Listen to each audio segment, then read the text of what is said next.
कहत कबीर सुनो भाई साधो।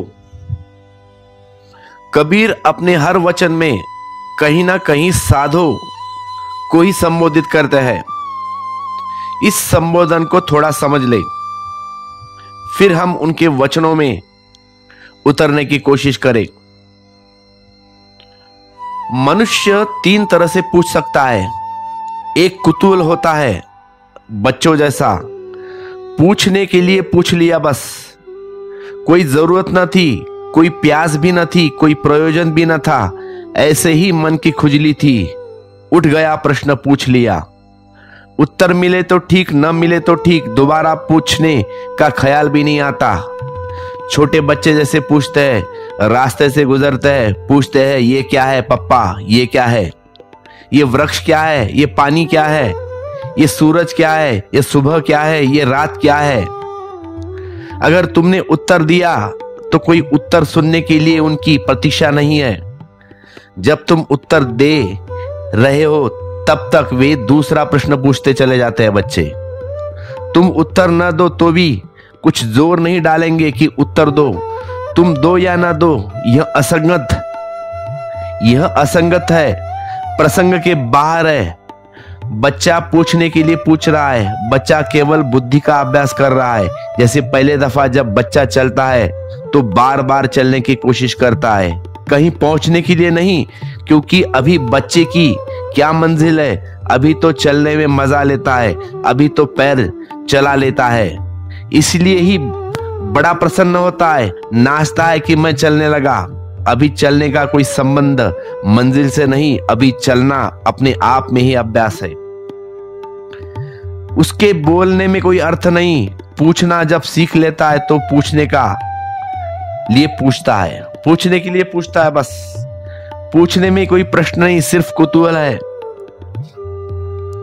तो एक तो उस तरह के लोग हैं, वे बचकाने हैं जो परमात्मा के संबंध में कुतूहल से पूछते हैं। मिले उत्तर तो ठीक, न मिले उत्तर तो ठीक, और कोई उत्तर भी मिले उनके जीवन में उस उत्तर से कोई भी फर्क न होगा।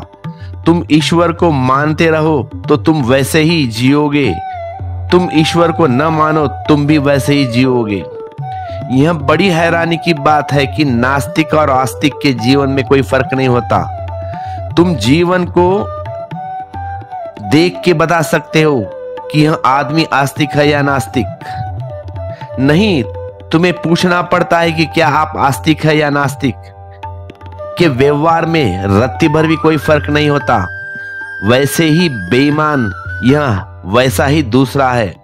वे सब चचेरे मौसेरे भाई है, कोई अंतर नहीं है। एक ईश्वर को मानता है, एक ईश्वर को नहीं मानता।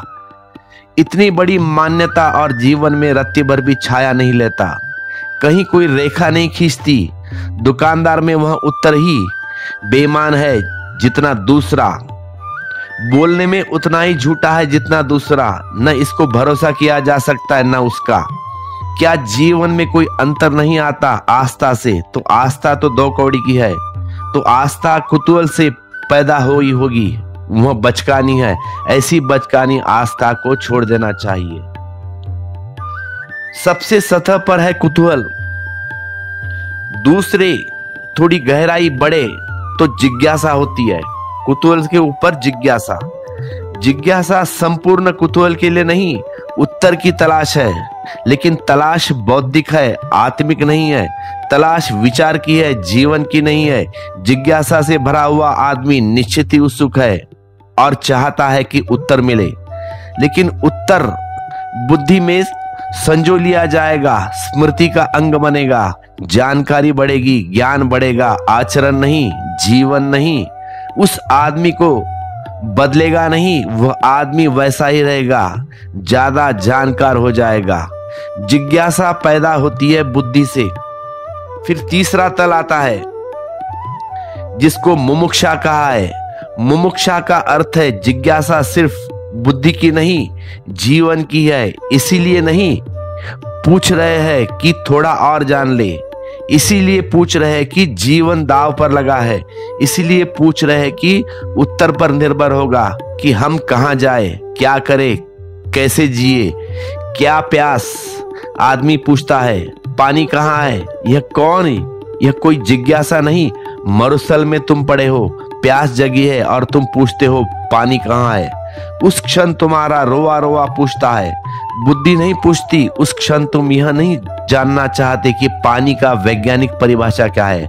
उस समय कोई तुमसे कहे कि पानी में क्या लगा रखा है, लेकिन जो आदमी प्यासा है उसे इससे कोई फर्क नहीं पड़ता कि पानी कैसे बना है। यह सवाल नहीं पानी क्या है, यह भी सवाल नहीं।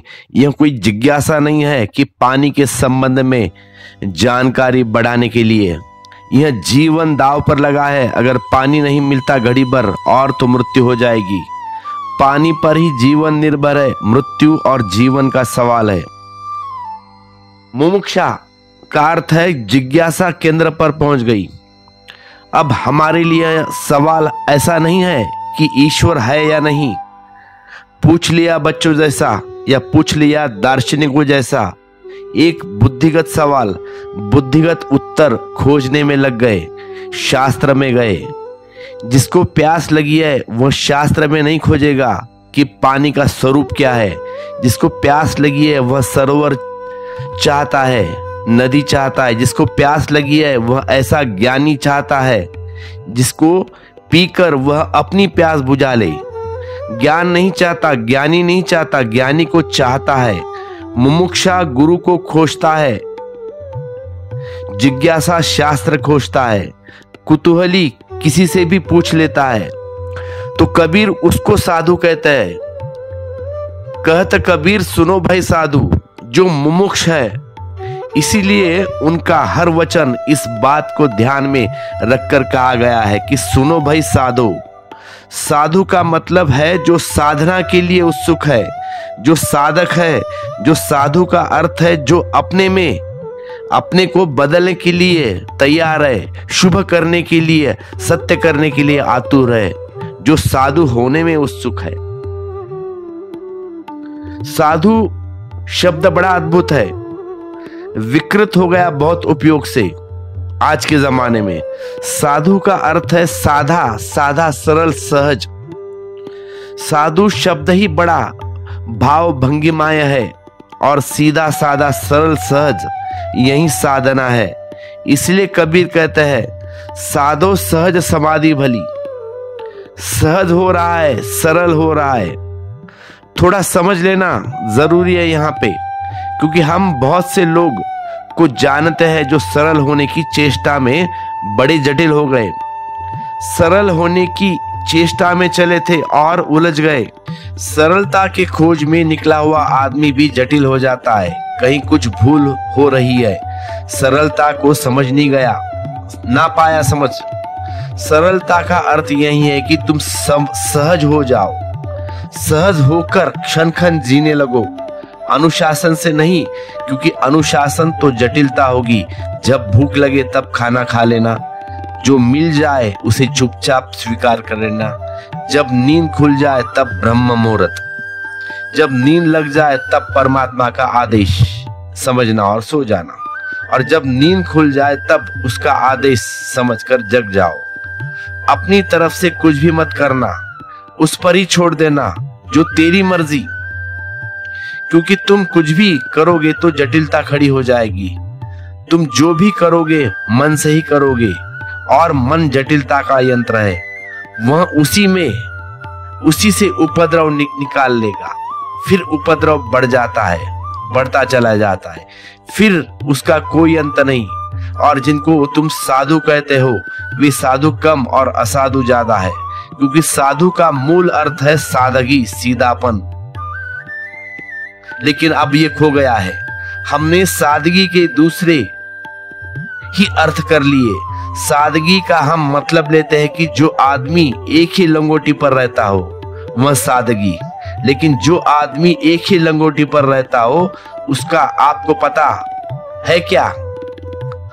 उसका अपनी लंगोटी पर इतना तो साधु को अपनी लंगोटी पर इतना मोह होता है जितना सम्राट को अपने साम्राज्य पर नहीं होता।